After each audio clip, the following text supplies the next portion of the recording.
Assalamualaikum warahmatullahi wabarakatuh. Bapak Ibu guru hebat di seluruh Indonesia.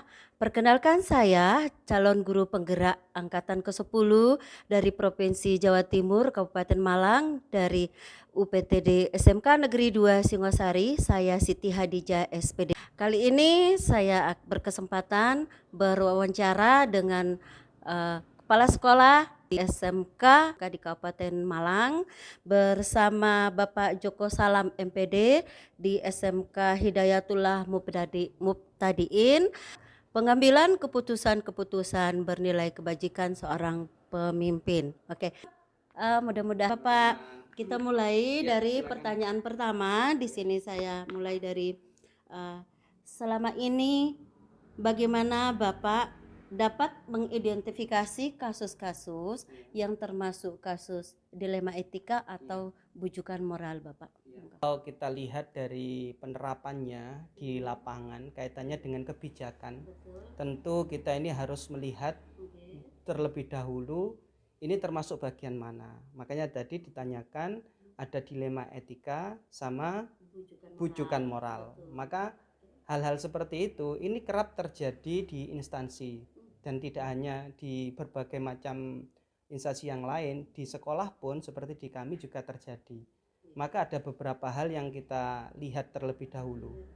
Karena seseorang itu berbuat tentu ada landasan terlebih dahulu.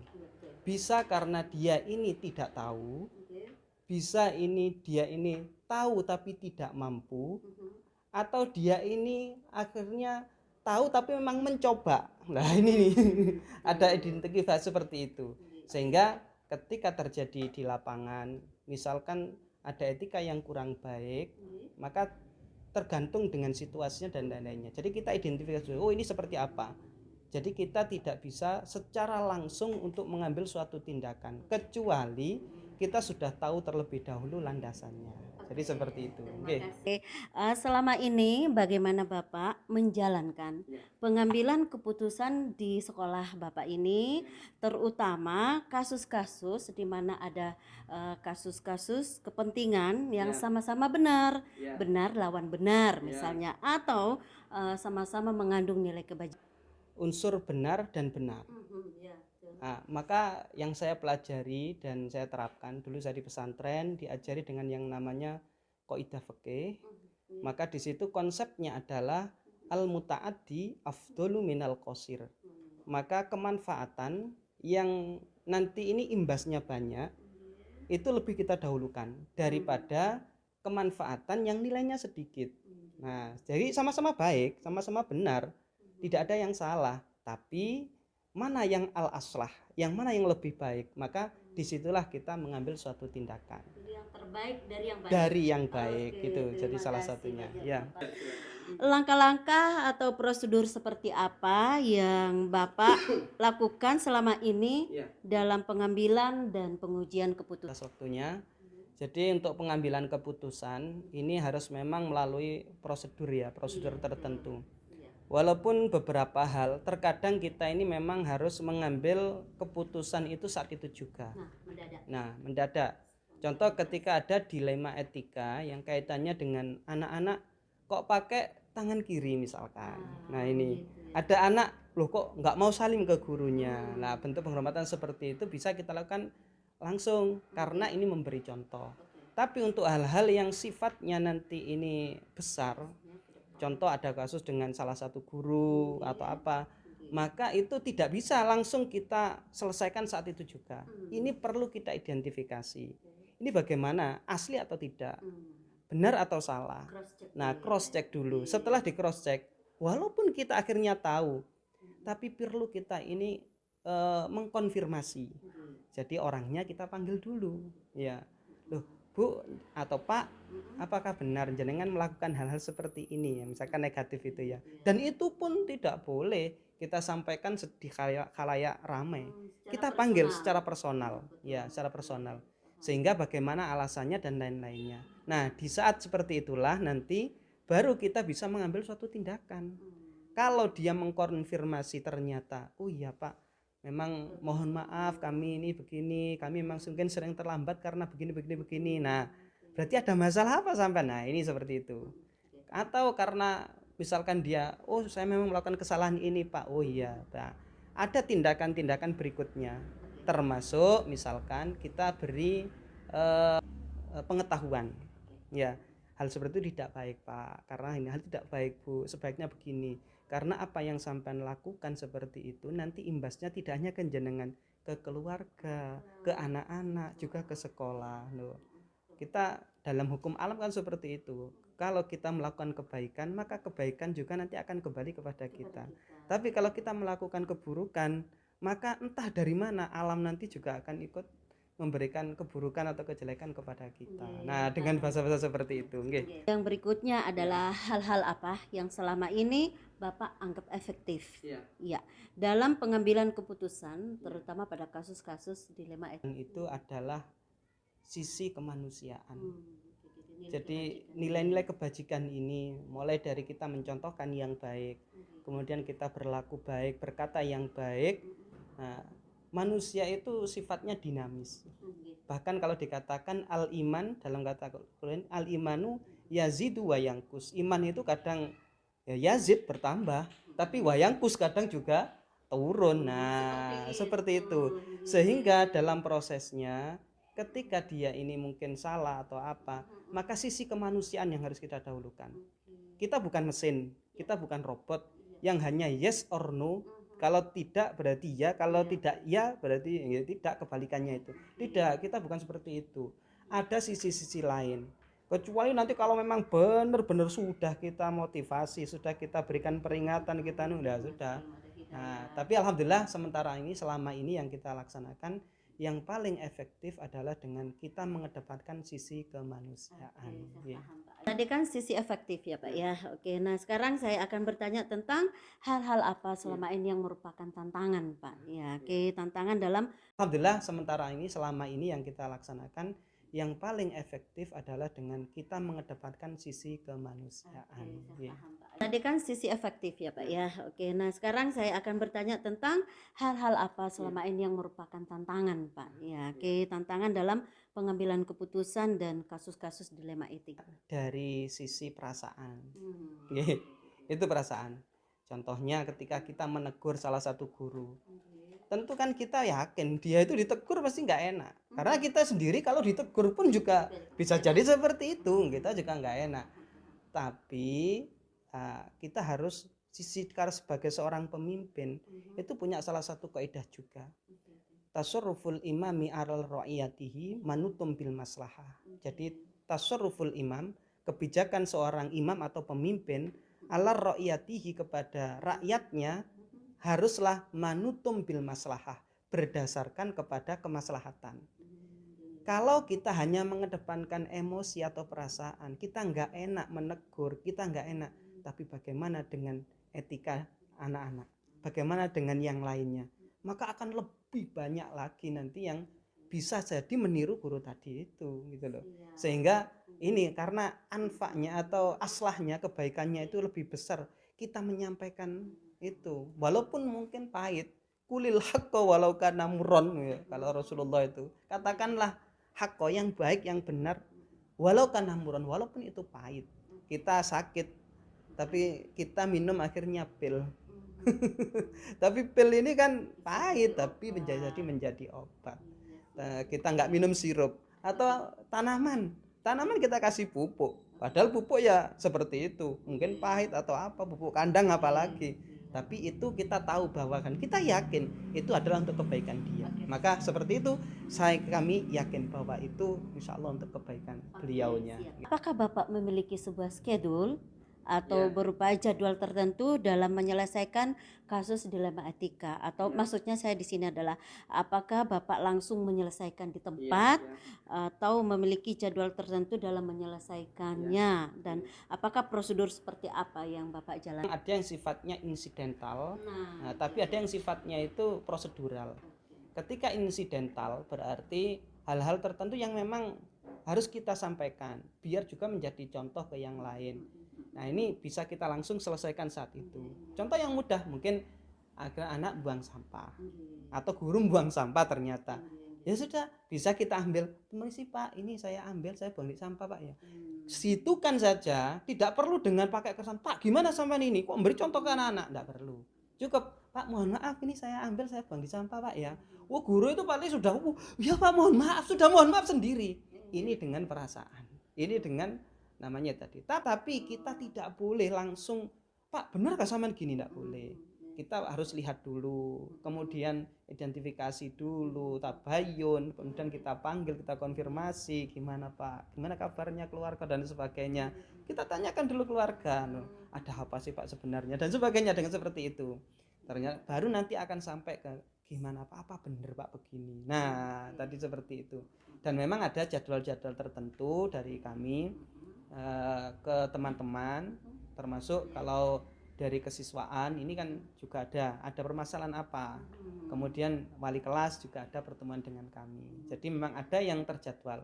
Salah satunya ketika rapat, di rapat itu juga kita berikan kesempatan Bapak Ibu guru, silakan ada permasalahan apa. Jadi ada permasalahan apa dengan anak-anak atau dengan sekolah atau dengan pelajaran ataupun yang lainnya. Apakah ada seseorang Pak ya, atau faktor-faktor apa selama ini yang mempermudah atau membantu Bapak dalam pengambilan keputusan kasus-kasus dilema? Kalau untuk itu memang ada seseorang yang sangat-sangat membantu kami, khususnya di kami ini adalah pengasuh dari pondok pesantren.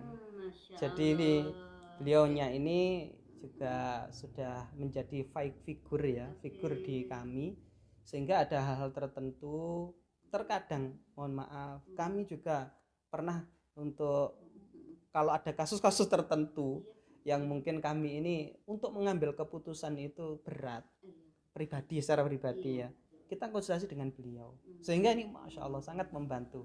Dan ketika apa yang sudah diputuskan oleh beliau ini, sehingga teman-teman pun alhamdulillah bisa menerima. Dan memang kultur pesantren di sekolah kami ini begitu kental, sehingga guru-gurunya pun walaupun beliau-beliau ini tidak semuanya dari pesantren, ada yang dari luar dan lain-lain, tapi beliau sangat memahami dengan kondisi pesantren, sehingga ini yang Masya Allah memberikan kami kekuatan ya untuk bisa ya amin. Okay. Dari semua yang telah disampaikan oleh Bapak, pembelajaran apa yang dapat Bapak petik dari pengalaman Bapak selama ini mengambil keputusan dilema etika Bapak?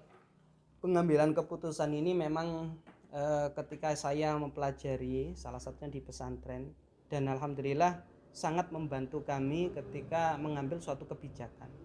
Ada beberapa hal, setidaknya ada 3 kata kunci yang nanti ini bisa kita terapkan dalam kehidupan sehari-hari. Nah, jadi yang pertama yang saya sampaikan tadi itu adalah tasurruful imam ala ra'iyatihi manutum bil maslahah. Jadi kita sebagai pemimpin, maka kunci utama adalah untuk kemaslahatan bersama. Tidak hanya kita, tidak hanya guru, tidak hanya siswa, tapi semuanya harus menyeluruh. Sehingga itu kemaslahatan bersama. Karena Islam itu rahmatan lil alamin. Jadi untuk seluruhnya, jangan hanya kepada kita, bahkan kalau bisa ke masyarakat sekitar, ke lingkungan, kemana, itu juga bisa menjadi maslahah. Yang kedua, ketika ada masalah itu atau kebaikan, kok dua-duanya sama-sama baik, tapi kita disuruh memilih mana yang baik, kita harus memilih, harus pilih salah satu, maka kaidahnya tadi adalah al-fi'lul muta'addi afdalu minal qasir. Sesuatu yang sifatnya ini kemanfaatnya lebih besar. Ketika saya mempelajari salah satunya di pesantren, dan alhamdulillah sangat membantu kami ketika mengambil suatu kebijakan. Ada beberapa hal, setidaknya ada 3 kata kunci yang nanti ini bisa kita terapkan dalam kehidupan sehari-hari. Nah, jadi yang pertama yang saya sampaikan tadi itu adalah tasurruful imam ala ra'iyatihi manutum bil maslahah. Jadi kita sebagai pemimpin, maka kunci utama adalah untuk kemaslahatan bersama. Tidak hanya kita, tidak hanya guru, tidak hanya siswa, tapi semuanya harus menyeluruh. Sehingga itu kemaslahatan bersama, karena Islam itu rahmatan lil alamin. Jadi untuk seluruhnya, jangan hanya kepada kita, bahkan kalau bisa ke masyarakat sekitar, ke lingkungan, kemana, itu juga bisa menjadi maslahah. Yang kedua, Ketika ada masalah itu atau kebaikan, kok dua-duanya sama-sama baik, tapi kita disuruh memilih mana yang baik. Kita harus memilih, harus pilih salah satu. Maka kaidahnya tadi adalah al-fi'lul muta'addi afdalu minal qasir. Sesuatu yang sifatnya ini kemanfaatannya lebih besar, maka itu harus kita dahulukan dibandingkan dengan kemanfaatan yang sedikit. Kadang ada contoh, ini saja contoh. Ada anak yang dia ini kalau masuk ternyata dia bajunya hilang karena di pesantren atau mungkin robek atau apa, kan nggak mungkin dia saat itu juga pulang. Dia saat itu ada permasalahan seperti itu, maka bagaimana dia menyelesaikannya? Harus ada dia ini padahal harus sekolah, ya sudah sekolah dulu. Nah, itu ada hal-hal yang atau bisa jadi kita akan ada, maaf, itu yang contoh yang tadi ketiga. Saya lupa tadi menyampaikannya. Yang kedua ini tadi contohnya adalah ketika ada kerja bakti sama piket, itu contohnya. Nah, kerja bakti kan harusnya bersama-sama. Kalau piket kan sudah terjadwal, mungkin hanya berapa anak. Maka mana yang didahulukan? Ya harus kerja baktinya. Kenapa? Itu yang bersama-sama. Toh nanti setelah kerja bakti bisa piket gitu. Nah, yang ketiga konsepnya adalah ketika ada dua hal yang, kalau tadi yang kedua tadi sama-sama baik, maka dipilih yang terbaik. Kalau ada dua-duanya ini sama-sama tidak baik, ini kan mungkin ya, sama-sama tidak baik, mana yang harus kita ambil? Maka yang resikonya paling kecil. Jadi di dalam kaidah itu, pada fikih itu disebutkan idza ta'arodo, ketika bertentangan, mafsadatani, dua kerusakan, dua kejelekan, dua keburukan, maka ru'ya a'dhamuhuma, kita lihat mana yang lebih besar dengan jalan birtika bi akhafihima, memilih yang paling kecil resikonya meskipun itu bukan yang kita inginkan. Iya, contoh tadi yang tadi saya sampaikan agak keliru tadi ya. Ada anak bajunya robek atau bajunya basah atau apa, akhirnya dia kan padahal sekolah kan harusnya pakai baju yang lengkap. Ada itu yang pertama. Yang kedua, dia nggak masuk sekolah kalau dia nggak pakai baju. Maka harus dipilih yang mana? Sudahlah, walaupun dengan kondisi kamu tidak secara lengkap bajumu, sudah sekolah saja. Mungkin yang mirip, misalkan baju putih harusnya pakai seragam, itu udah pakai baju takwa yang putih itu, sudah minimal seperti itu, dia ada di kelas. Nah, walaupun mungkin ya kita tetap ditulis salah ini anaknya, tapi kan masih baik karena dia mau sekolah daripada dia ini nggak sekolah. Nah, itu ada dua pilihan seperti itu. Jadi konsep itu. Jadi itu juga yang bisa kami ambil beberapa hal yang dalam pengambilan keputusan, khususnya sebagai seorang pemimpin panjenengan, nah pun juga seorang pemimpin. Nah, harus bisa mengambil mana yang baik. Di kami mungkin tidak semuanya baik, tapi yang baik monggo bisa dipakai. Kalau ada yang kurang baik dari saya, mohon maaf, nanti bisa tidak dipakai di panjenengan. Saya kira itu, terima kasih. Luar biasa Bapak Ibu guru hebat di seluruh Indonesia, suatu pencerahan yang sangat-sangat berguna buat kita semua. Mudah-mudahan memberikan manfaat yang banyak buat kita semua. Terima kasih banyak Bapak, ilmunya, pencerahannya luar biasa. Waktu yang singkat tapi ilmu yang diberikan sangat luar biasa. Terima kasih banyak. Assalamualaikum warahmatullahi wabarakatuh, Bapak Ibu guru hebat di seluruh Indonesia. Assalamualaikum warahmatullahi wabarakatuh, Bapak Ibu guru hebat di seluruh Indonesia. Perkenalkan, saya Siti Hadijah SPD, calon guru penggerak angkatan ke-10 Provinsi Jawa Timur Kabupaten Malang dari UPTD SMK Negeri 2 Singosari. Pada kesempatan kali ini saya mendapat kesempatan yang paling berharga dari salah seorang kepala sekolah SD di Kabupaten Malang, mewawancarai beliau dalam tugas CGP demonstrasi konseksual modul 31 pengambilan keputusan berbasis kebajikan seorang pemimpin. Oke, kita sapa dulu kepala sekolah kita yang hebat hari ini. Beliau adalah Dwi Agustin SPDSD. Beliau adalah kepala sekolah SD Negeri 2 Tunjung Tirto. Beliau juga PLT di SD Negeri Langlang, beliau PLT di SD Negeri 1 Banjar Arum, PLT di SD Negeri 1 Tunjung Tirto. Luar biasa kesibukan beliau dan sempat-sempatnya bisa saya temuin suatu waktu kesempatan yang paling berharga buat saya. Terima kasih banyak Ibu. Bagaimana kabarnya? Assalamualaikum Ibu Dwi. Bagaimana kabarnya hari ini Ibu? Waalaikumsalam, alhamdulillah sehat. Terima kasih banyak waktunya Ibu. Mudah-mudahan Ibu siap dengan pertanyaan-pertanyaan saya.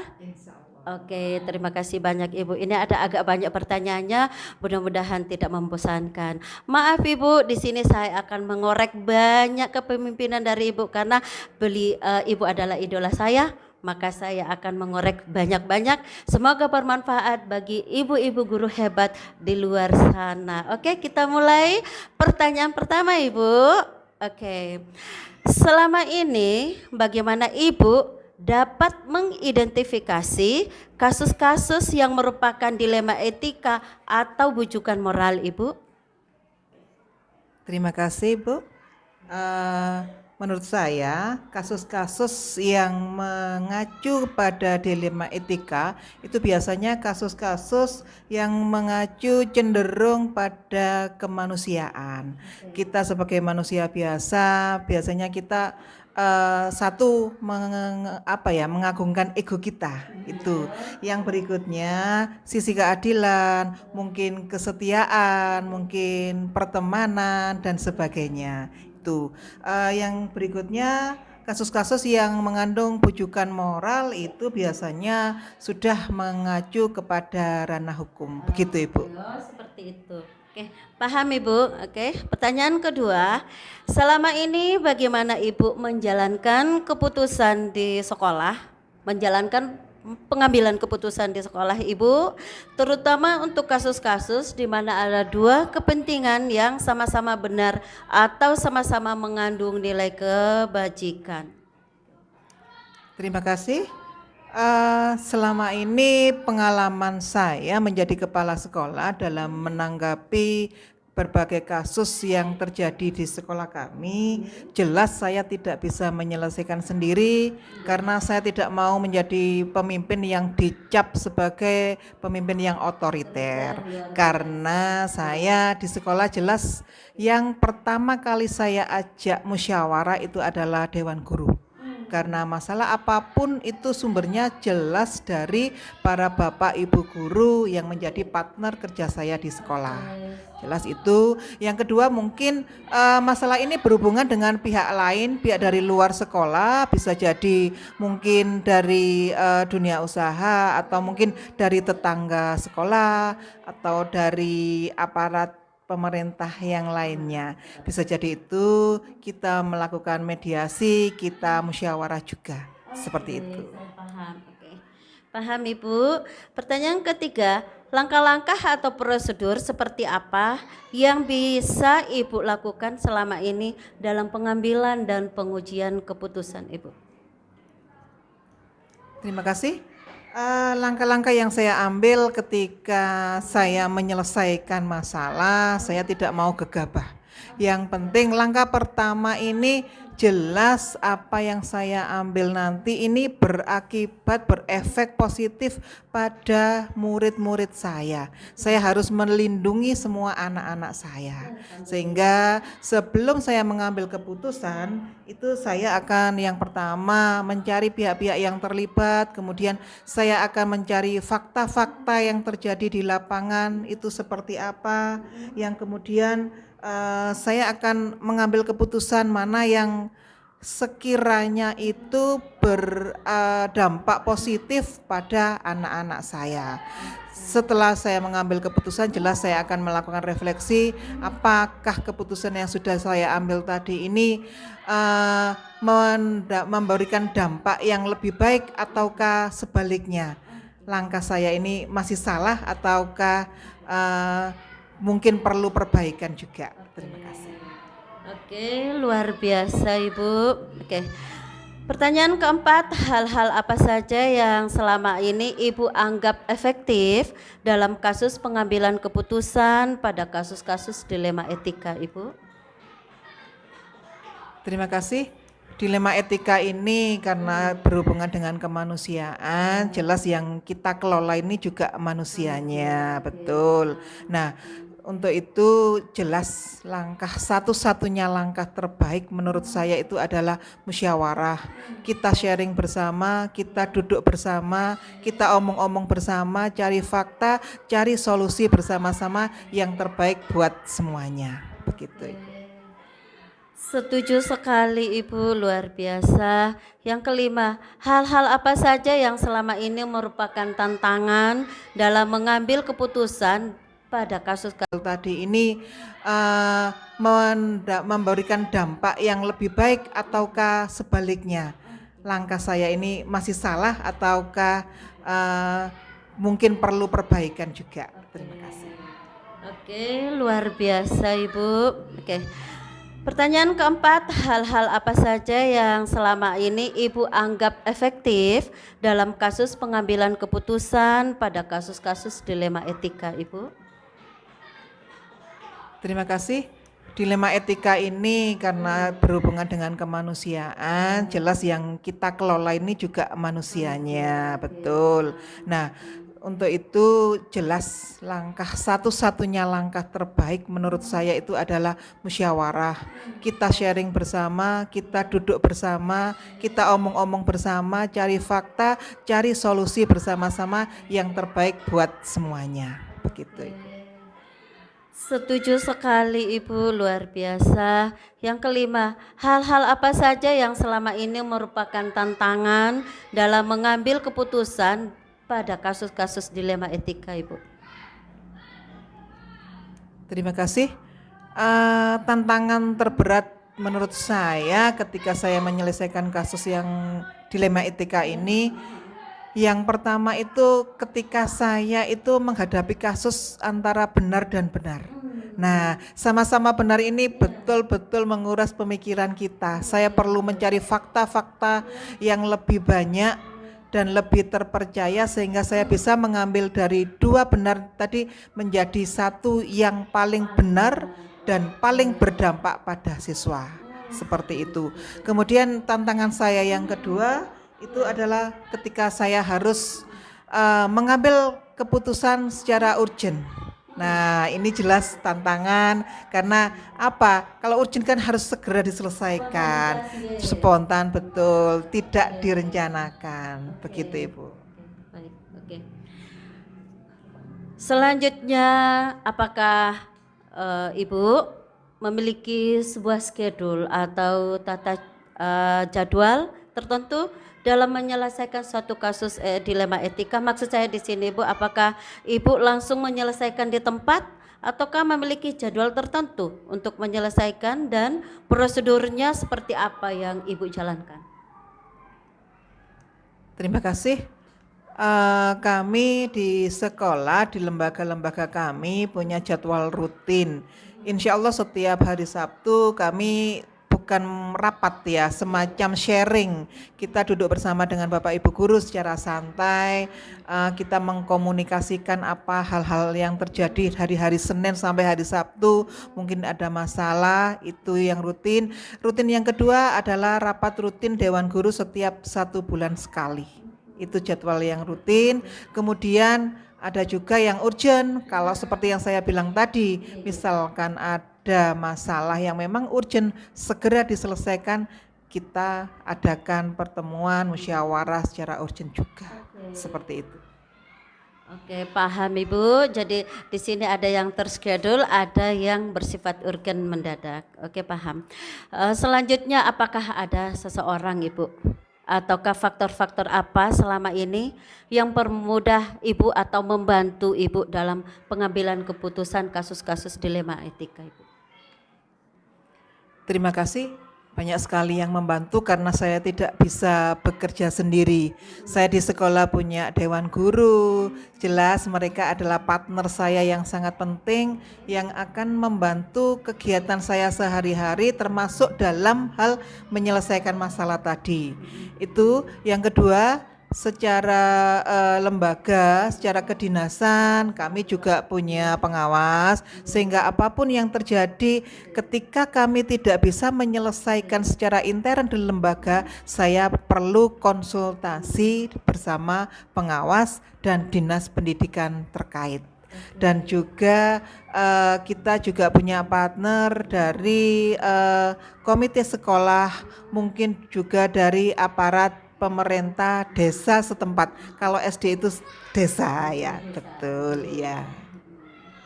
Oke, luar biasa pertanyaan yang panjang dan banyak Ibu. Kita tiba ke pertanyaan yang terakhir. Dari semua yang telah Ibu sampaikan tadi, pembelajaran apa yang Ibu dapat petik dari pengalaman Ibu mengambil keputusan dilema etika Ibu? Banyak sekali pembelajaran yang bisa saya ambil di sini. Saya lebih banyak belajar. Ternyata menjadi seorang pemimpin itu sangat sulit ya. Kita perlu menggali dari berbagai sisi, tidak hanya satu saja. Kemudian kita juga perlu kesabaran karena yang kita hadapi ini adalah manusia. Yang berikutnya kita tidak boleh mengedepankan ego kita. Nah, itu. Jadi dari sini saya bisa mengambil hikmahnya. Saya semoga saya berusaha untuk menjadi pemimpin yang lebih bijaksana itu. Seperti itu. Luar biasa jawabannya ya Bapak Ibu guru hebat di seluruh Indonesia, setuju kan? Beliau adalah idola saya, adalah pemimpin yang luar biasa di salah satu sekolah SD negeri di Kabupaten Malang. Terima kasih banyak sekali pencerahannya Ibu, suatu ilmu yang paling bermanfaat buat kami semua guru-guru hebat di seluruh Indonesia. Semoga Ibu sehat selalu, doa kami tetap menjadi pemimpin yang bijaksana, luar biasa untuk generasi emas kita mendatang. Terima kasih banyak Ibu. Terima kasih banyak Bapak Ibu guru hebat di seluruh Indonesia. Demikianlah wawancara singkat saya dengan Ibu Kepala Sekolah Ibu Dwi yang hebat. Semoga memberikan manfaat kepada kita semua. Billahi taufik wal hidayah. Wassalamualaikum warahmatullahi wabarakatuh. Tadi ini memberikan dampak yang lebih baik ataukah sebaliknya? Langkah saya ini masih salah ataukah mungkin perlu perbaikan juga? Terima kasih. Oke, luar biasa Ibu. Oke. Pertanyaan keempat, hal-hal apa saja yang selama ini Ibu anggap efektif dalam kasus pengambilan keputusan pada kasus-kasus dilema etika Ibu? Terima kasih. Dilema etika ini karena berhubungan dengan kemanusiaan, jelas yang kita kelola ini juga manusianya, betul. Nah, untuk itu jelas satu-satunya langkah terbaik menurut saya itu adalah musyawarah. Kita sharing bersama, kita duduk bersama, kita omong-omong bersama, cari fakta, cari solusi bersama-sama yang terbaik buat semuanya. Begitu. Setuju sekali Ibu, luar biasa. Yang kelima, hal-hal apa saja yang selama ini merupakan tantangan dalam mengambil keputusan pada kasus-kasus dilema etika Ibu? Terima kasih. Tantangan terberat menurut saya ketika saya menyelesaikan kasus yang dilema etika ini, yang pertama itu ketika saya itu menghadapi kasus antara benar dan benar. Nah, sama-sama benar ini betul-betul menguras pemikiran kita. Saya perlu mencari fakta-fakta yang lebih banyak dan lebih terpercaya sehingga saya bisa mengambil dari dua benar tadi menjadi satu yang paling benar dan paling berdampak pada siswa. Seperti itu. Kemudian tantangan saya yang kedua itu adalah ketika saya harus mengambil keputusan secara urgent. Nah, ini jelas tantangan karena apa? Kalau urgent kan harus segera diselesaikan, spontan betul, tidak direncanakan, begitu Ibu. Baik, oke. Selanjutnya, apakah Ibu memiliki sebuah schedule atau tata jadwal tertentu dalam menyelesaikan suatu kasus dilema etika? Maksud saya di sini Bu, apakah Ibu langsung menyelesaikan di tempat ataukah memiliki jadwal tertentu untuk menyelesaikan dan prosedurnya seperti apa yang Ibu jalankan? Terima kasih. Kami di sekolah, di lembaga-lembaga kami punya jadwal rutin. Insya Allah setiap hari Sabtu kami bukan rapat ya, semacam sharing. Kita duduk bersama dengan Bapak Ibu guru secara santai, kita mengkomunikasikan apa hal-hal yang terjadi hari-hari Senin sampai hari Sabtu, mungkin ada masalah, itu yang rutin. Rutin yang kedua adalah rapat rutin Dewan Guru setiap 1 bulan sekali. Itu jadwal yang rutin. Kemudian ada juga yang urgent, kalau seperti yang saya bilang tadi, misalkan ada masalah yang memang urgent, segera diselesaikan, kita adakan pertemuan musyawarah secara urgent juga. Seperti itu. Oke, paham Ibu. Jadi di sini ada yang terschedule, ada yang bersifat urgen mendadak. Oke, paham. Selanjutnya apakah ada seseorang Ibu ataukah faktor-faktor apa selama ini yang mempermudah Ibu atau membantu Ibu dalam pengambilan keputusan kasus-kasus dilema etika Ibu? Terima kasih. Banyak sekali yang membantu karena saya tidak bisa bekerja sendiri. Saya di sekolah punya dewan guru, jelas mereka adalah partner saya yang sangat penting yang akan membantu kegiatan saya sehari-hari termasuk dalam hal menyelesaikan masalah tadi. Itu yang kedua. Secara lembaga, secara kedinasan kami juga punya pengawas sehingga apapun yang terjadi ketika kami tidak bisa menyelesaikan secara intern di lembaga, saya perlu konsultasi bersama pengawas dan dinas pendidikan terkait. Dan juga kita juga punya partner dari komite sekolah, mungkin juga dari aparat pemerintah desa setempat. Kalau SD itu desa ya, betul ya. Oke, luar biasa, pertanyaan yang panjang dan banyak Ibu. Kita tiba ke pertanyaan yang terakhir. Dari semua yang telah Ibu sampaikan tadi, pembelajaran apa yang Ibu dapat petik dari pengalaman Ibu mengambil keputusan dilema etika Ibu? Banyak sekali pembelajaran yang bisa saya ambil di sini. Saya lebih banyak belajar. Ternyata menjadi seorang pemimpin itu sangat sulit ya. Kita perlu menggali dari berbagai sisi, tidak hanya satu saja. Kemudian kita juga perlu kesabaran karena yang kita hadapi ini adalah manusia. Yang berikutnya kita tidak boleh mengedepankan ego kita. Nah, itu. Jadi dari sini saya bisa mengambil hikmahnya. Saya semoga saya berusaha untuk menjadi pemimpin yang lebih bijaksana itu. Seperti itu. Luar biasa jawabannya ya Bapak Ibu guru hebat di seluruh Indonesia, setuju kan? Beliau adalah idola saya, adalah pemimpin yang luar biasa di salah satu sekolah SD negeri di Kabupaten Malang. Terima kasih banyak sekali pencerahannya Ibu, suatu ilmu yang paling bermanfaat buat kami semua guru-guru hebat di seluruh Indonesia. Semoga Ibu sehat selalu, doa kami tetap menjadi pemimpin yang bijaksana bijaksana, luar biasa untuk generasi emas kita mendatang. Terima kasih banyak Ibu. Terima kasih banyak Bapak Ibu guru hebat di seluruh Indonesia. Demikianlah wawancara singkat saya dengan Ibu Kepala Sekolah, Ibu Dwi yang hebat. Semoga memberikan manfaat kepada kita semua. Billahi taufik wal hidayah. Wassalamualaikum warahmatullahi wabarakatuh.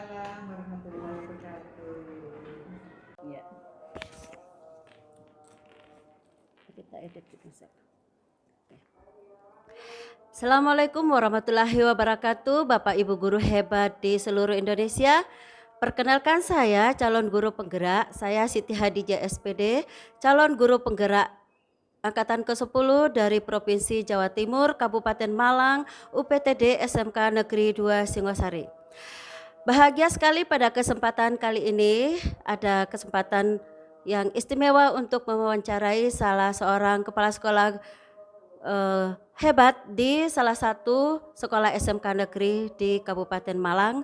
Beliau adalah Kepala Sekolah SMK Negeri 2 Singosari, Ibu Sumijah SPD MPD. Kali ini dalam tugas calon guru penggerak modul 3.1 demonstrasi kontekstual pengambilan keputusan bernilai-nilai kebajikan seorang pemimpin. Yuk kita sapa dulu kepala sekolah kita hari ini. Assalamualaikum warahmatullahi wabarakatuh, Bu Sumi. Waalaikumsalam warahmatullahi wabarakatuh. Semangat. Alhamdulillah sehat Bu Siti. Bu Siti bagaimana kabarnya? Alhamdulillah. Alhamdulillah. Terima kasih banyak kesempatannya Ibu, kesempatan yang paling berharga di kesibukan Ibu sudah disempatkan buat saya untuk tugas saya sebagai calon guru penggerak. Di sini ada beberapa banyak pertanyaan, ya mohon maaf Ibu ya, mungkin banyak yang harus kami korek kepada seorang kepala sekolah yang hebat. Semoga kami bisa mengambil hikmahnya dari sini nanti. Sudah siap dengan pertanyaan saya Ibu? Ya, Oke, saya mulai dari pertanyaan pertama. Selama ini bagaimana Ibu dapat mengidentifikasi kasus-kasus atau problem yang merupakan problem dilema etika ataupun problem yang mengandung bujukan moral Ibu? Baik Bu Siti, yang pasti bagaimanapun seorang pimpinan selalu mengamati, mengobservasi di setiap langkah, baik itu yang ada terjadi pada peserta didik, terjadi pada seluruh tenaga guru maupun tenaga kependidikan, yang pasti selalu menjadi pantauan, menjadi pengamatan kita selaku kepala sekolah atau pimpinan, di mana selama ini yang tentunya di dalam penanganan kasus yang pasti adalah dengan pendekatan. Pendekatannya bagaimana yang kita lakukan? Tentu pendekatan secara emosional. Emosional ini bukan artinya dengan kemarahan, tidak, tetapi dengan bagaimana kita melakukan secara baik-baik untuk membicarakan permasalahan yang terjadi. Yang saya rasa di SMK Negeri 2 Singosari khususnya, saya rasa terkait dengan kasus-kasus ini tidak begitu menyangkut kasus yang luar biasa, hanya saja saya rasa permasalahan-permasalahan yang masih bisa ditoleransi di dalam penyelesaiannya. Saya rasa begitu Bu Siti. Paham Ibu. Oke. Pertanyaan kedua, selama ini bagaimana Ibu menjalankan pengambilan keputusan di sekolah Ibu, terutama kasus-kasus yang mengandung dua kepentingan yang sama-sama benar, ataukah mengandung sama-sama kebajikan, nilai kebajikan? Gitu. Baik, terima kasih. Tentu terkait dengan kepentingan, masing-masing punya kepentingan. Hanya saja tentu ada dasar yang bagaimana di dalam pengambilan keputusan. Yang utama adalah tentu dari kebajikan. Kebajikan ini tentu sudah mengarah ke semua pihak. Dari beberapa hal yang tadi memiliki kepentingan seperti itu Bu Siti. Tentu dilandasi dari kebajikan-kebajikan yang menjadi tujuan kita seperti itu. Pertanyaan selanjutnya, langkah-langkah atau prosedur seperti apa yang Ibu lakukan selama ini dalam pengambilan dan pengujian keputusan yang mengandung dilema etika Ibu? Baik, yang pasti kami adalah ada tim manajemen di sekolah. Tentu sebuah keputusan itu tidak satu-satunya menjadi keputusan mutlak kepala sekolah. Dan pasti kami akan membicarakan, membahas terkait dengan permasalahan yang ada, bagaimana masukan-masukan dari sharing dari beberapa pihak tentunya yang terkait ini, ya tim manajemen sekolah, sehingga dari masukan itulah nanti yang menjadi pijakan kita untuk mengambil sebuah keputusan yang ada, yang nanti menjadi apa ya Bu Siti ya, menjadi hal yang memang harus dilaksanakan seperti itu. Siap, seperti itu nggih, paham Ibu. Oke, selanjutnya hal-hal apa saja selama ini yang Ibu anggap efektif dalam pengambilan keputusan kasus-kasus yang mengandung dilema Ibu? Oke, saya rasa terkait efektif dan tidaknya itu tergantung juga permasalahan yang dihadapi. Sehingga tentu masalah satu dengan yang lain tentu di dalam pengambilan penyelesaian, pengambilan keputusan kan akan berbeda ya Bu Siti. Sejauh mana efektivitas selama keputusan yang kita ambil adalah tepat, tentu itulah yang nanti keputusan itu paling efektif. Seperti itu saya rasa Bu Siti. Iya, oke, siap. Oke, tadi kita bicara tentang yang paling efektif, keputusan yang paling efektif. Sekarang kita berbicara tentang hal-hal apa saja yang selama ini merupakan tantangan Ibu dalam mengambil keputusan yang mengandung nilai-nilai dilema etika Ibu. Oke. Baik, terima kasih. Terutama adalah terkait dengan guru ya, terkait guru ini adalah tugasnya kan tugas membelajarkan siswa, pembelajaran. Tentu di mana di dalam melaksanakan kegiatan pembelajaran inilah kita harapkan benar-benar guru memberikan layanan yang terbaik.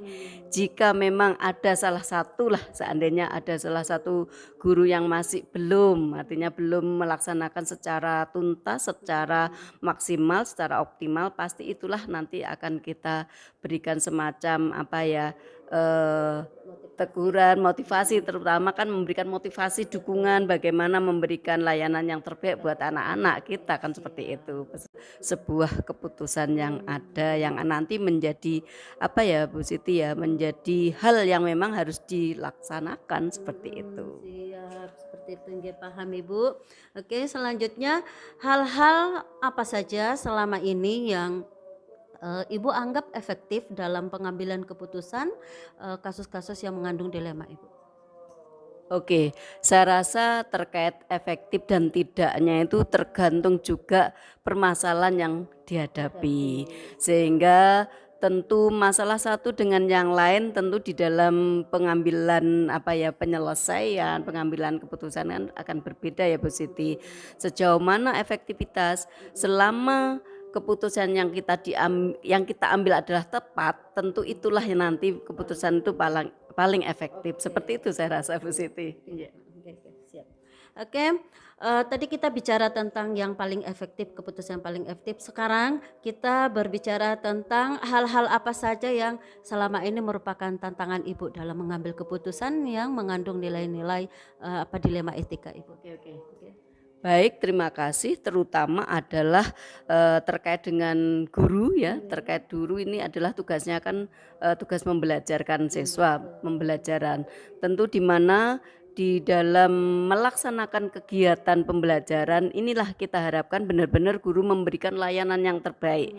Jika memang ada salah satu lah, seandainya ada salah satu guru yang masih belum, artinya belum melaksanakan secara tuntas, secara maksimal, secara optimal, pasti itulah nanti akan kita berikan semacam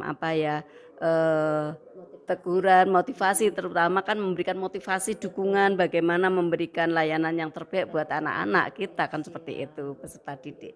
Seperti itu mungkin Bu Siti. Ya. Oke. Jawaban-jawaban yang luar biasa. Saya lanjut lagi Bu ya, siap. Oke.